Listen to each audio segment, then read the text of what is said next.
ଧକ୍କା କାହାକୁ ମିଳିଥାଏ, ପୁଅ ନା ଝିଅକୁ? ଚାଲନ୍ତୁ ଆମେ ସେଇ ବିଷୟରେ ଆଲୋଚନା କରିବା। ଧକ୍କା ଏମିତି ଏକ ଜିନିଷ ଯାହା ଆମ ହୃଦୟ ଭାଙ୍ଗିଯାଏ।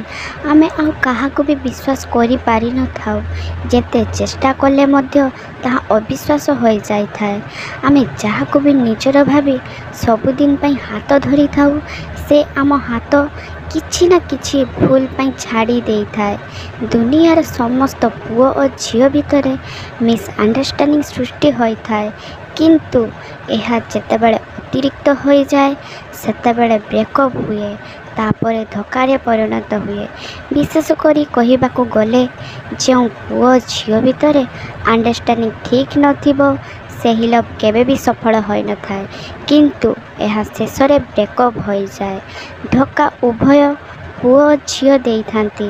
ଯେତେବେଳେ ପୁଅ କୌଣସି କାମରେ ବିଜି ଥାଏ, ଯଦି ଝିଅଟିଏ ଠିକ୍ ବୁଝାମଣା ରଖିଥିବ ତାହେଲେ ଲଭ୍ଟି ଷ୍ଟ୍ରଙ୍ଗ ରହିବ, କିନ୍ତୁ ଯେତେବେଳେ ଠିକ୍ ବୁଝାମଣା ରଖିପାରିବ ନାହିଁ ସେତେବେଳେ ବ୍ରେକଅପ୍ ହୋଇଯାଏ, ତାପରେ ଧକ୍କା ହିଁ ମିଳିଥାଏ।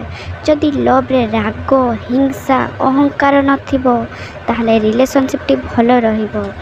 ଲଭ୍ରେ ଯଦି କିଏ ବି ଚିଟ୍ କରିଥାଏ କି ଯେକୌଣସି ଭୁଲ ବି କରିଥାଏ ତାହା ଡାଉଟ୍ରେ ପରିଣତ ହୁଏ, ତାପରେ ଦୁହିଁଙ୍କ ଭିତରେ ବ୍ରେକଅପ୍ ହୋଇଯାଏ। ଆମେ ଭାଙ୍ଗି ଯାଇଥାଉ, ବିରକ୍ତି ହୋଇଯାଇଥାଉ, କିଛି ବି କରିବାକୁ ଭଲ ଲାଗିନଥାଏ। ସେତେବେଳେ ଖାଲି ଭାବୁ ମରିଯିବୁ। ଆମେ ଏତେ ପ୍ରେମରେ ଅନ୍ଧ ହୋଇଯାଉଥାଉ ଯେ ଧକ୍କା ପାଇଲା ପରେ ଖାଲି ମରିବାକୁ ଇଚ୍ଛା ହୋଇଥାଏ। କ'ଣ କରିବା କିଛି ବି ଡିସାଇଡ଼୍ କରିପାରିନଥାଉ।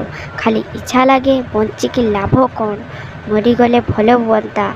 ଯାହାକୁ ମୁଁ ଏତେ ବର୍ଷ ଧରି ଭଲ ପାଇଲି, ଲାଷ୍ଟରେ ସେ ହିଁ ମୋତେ ଧକ୍କା ଦେଇଦେଲା। ତାହାରି କଥା ଭାବି ଭାବି କାନ୍ଦିଥାଉ। ଦୁନିଆରେ ଆଉ କିଛି କରିବାକୁ ମନ ହୋଇନଥାଏ। ନା ଖାଇବାକୁ ଭଲ ଲାଗେ, ନା ଶୋଇବାକୁ ଭଲ ଲାଗେ, ନା ଆଉ କିଛି କରିବାକୁ ଭଲ ଲାଗେ।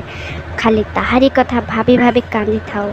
ଝିଅ ଓ ପୁଅଙ୍କ ଭିତରେ ଥିବା ପ୍ରେମ କେବଳ ଠିକ୍ ଅଣ୍ଡରଷ୍ଟାଣ୍ଡିଂ ଦ୍ୱାରା ସମ୍ଭବ ହୋଇଥାଏ, କିନ୍ତୁ ଯେତେବେଳେ ଦୁହେଁଙ୍କ ଭିତରେ ଡାଉଟ୍ ପଶେ, ମିସ୍ଅଣ୍ଡରଷ୍ଟାଣ୍ଡିଂ ହୁଏ, ଝଗଡ଼ା ହୁଏ, ସେତେବେଳେ ବ୍ରେକଅପ୍ ହୋଇଯାଏ ଏବଂ ଧକ୍କାରେ ପରିଣତ ହୋଇଯାଏ।